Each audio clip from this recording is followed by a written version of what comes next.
Fall 2023 trend look. We are covering dewy skin, statement brows, smoldering eye, simple cat eye, and holographic lips, all culminating in latte beauty. How did we get here? Let's find out.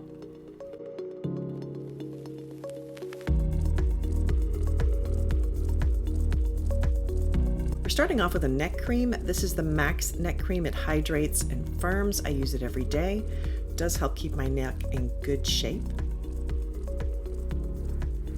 Now I'm using the Truth Trifecta, which is vitamin C, hyaluronic acid, and fulvic acid. I apply this all over my skin because if you don't have hydrated, plump, kind of brightened skin, then the dewy look will not work. In order to do the dewy look, you really have to take great care of your skin, which is both an internal and external issue.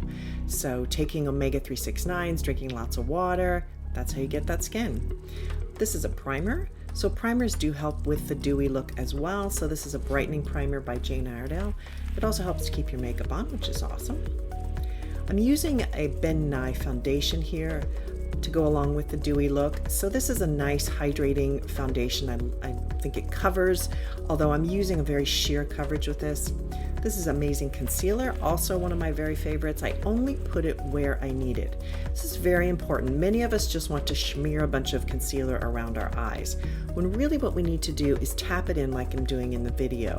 So I'm tapping it only where I need it.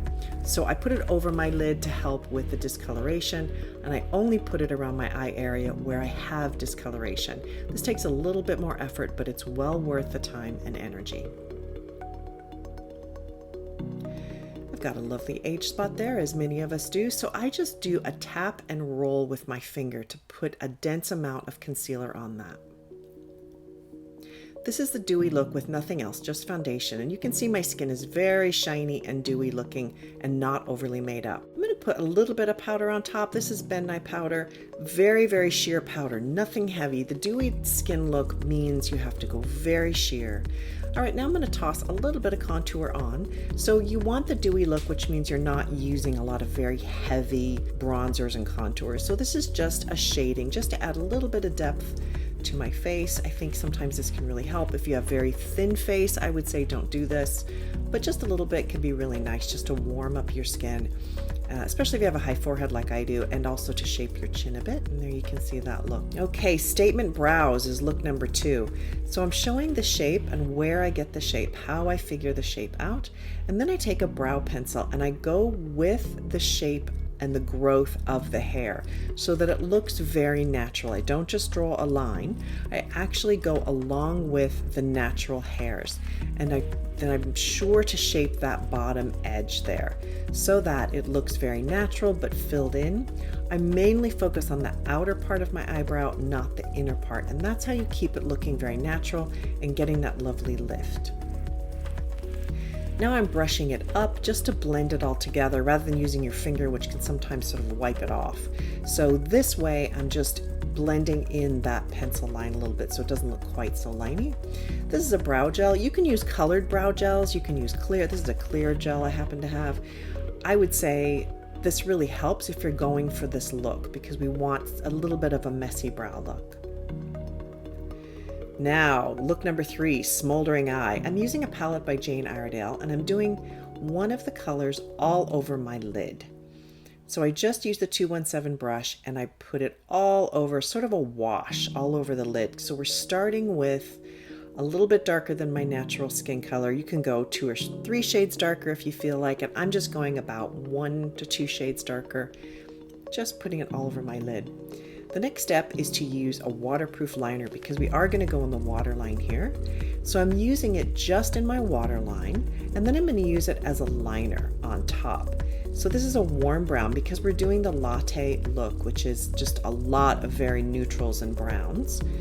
And I'm putting it right on the outer edge. As you can see, I focus on that outer edge. We are going to do a simple cat eye in our series here. But this one is just adding the pencil first. We're going to do a little bit of layering, which is what you do if you want that sort of smoldering eye look. So I put this right on the outer edge as well as the inner corner. And I'm just really working with it to get it between the lashes and blend it in a bit with the liner. We are going to use a brush to shape it a little bit more, but I want the darkest part of it on that outer edge, as you can see. This is a blender brush, and I just use it working it towards my ear. You can see I just use it outward because I want to make that line a little bit softer. Now I'm using the darkest color in the palette that I used, and I'm putting it on the outer edge. This is going to lift your eyes up. If you do too dark all over your lid, depending on your eye shape, it can just look overdone. So this way, for me, because I have smaller lids, I'm putting mainly on the outer edge and just tapping that in and working with it. You can see how much I just sort of work with that color to get it where I want it. Then I'm using a 226 MAC brush here. It's a slanted brush underneath. So this is using the exact same color, and I'm just tapping that in between my lashes underneath. This can be a little bit tricky.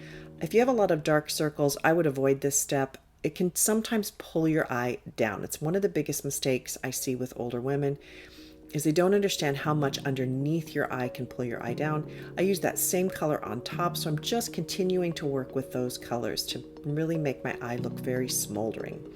Now I'm using an espresso shadow. Again, I'm just darkening up that edge, continually working with it to give more and more of a smoldering type look. We want it to be sort of a smoky, sexy look. Now I'm using a black eyeliner. So we're doing the cat eye now. Just adding these onto each other, and so I'm using it again, same slanted brush, and it's a very thin, I'm using black in this case. You could also use chocolate brown or whatever color you want to use, and I put it right next to the lashes. So it's a very simple cat eye. Then I just put that little line on the outer edge. Very cute. All right, now we're going to add a little highlight. So I'm just using a lovely gold shade, and I'm tapping it right above my eyeball just to give it a little bit of a glow. I really love this look. I think it's very pretty. It opens up your eyes a bit. So there you can see the finished product without mascara. Now we're adding a little bit of mascara on top. This is a City Beauty mascara. It's very thickening depending on what kind of lash you like. I like kind of a thick lash right now. Really opens up your eye, but it's very smoldering. All right, now we're going on to our next look, which is the holographic lips. So I'm using a darker lip liner than my skin. It's about 2 shades darker than my lip. So the way you do this is you go slightly outside of your natural lip line, pulling it so that the outer edge is lifted slightly. The whole look is slightly lifted, which makes your lips look fuller. And then we're going to add a bit of a holographic effect. I'll show you how to do that. Again, this look does take a little bit longer. You have to work with the liner, but all the way around, I'm really careful to get it slightly outside my natural lip line. If you do this wrong, it can look like you're a little insane. So, you know, you might take a little bit of practice. Then I take and fill in that outer edge. The outer edges come up just a bit with that lip liner. And what that does is it makes the middle part of your lip look a little bit bigger. So it's a holographic lip. It's a bit of a trick of the eye. So I go all the way around the lip, just darkening and making that edge a little bit softer. Then I'm using a lip shade that's slightly lighter than my natural lip color. And this is how you get that midsection to be brighter. And you really have to work the line in so that it doesn't have a liney look. Then I'm putting some lip gloss on top, and they're very succulent lips. Put a little Melba blush on top. Again, all warm tones for the latte look. And there's the finished look and hair down. Sign up for my newsletter for insider deals and discounts at thebeautyshaman.com. Thank you so much for watching. Please write down below. I always respond. Have a great day.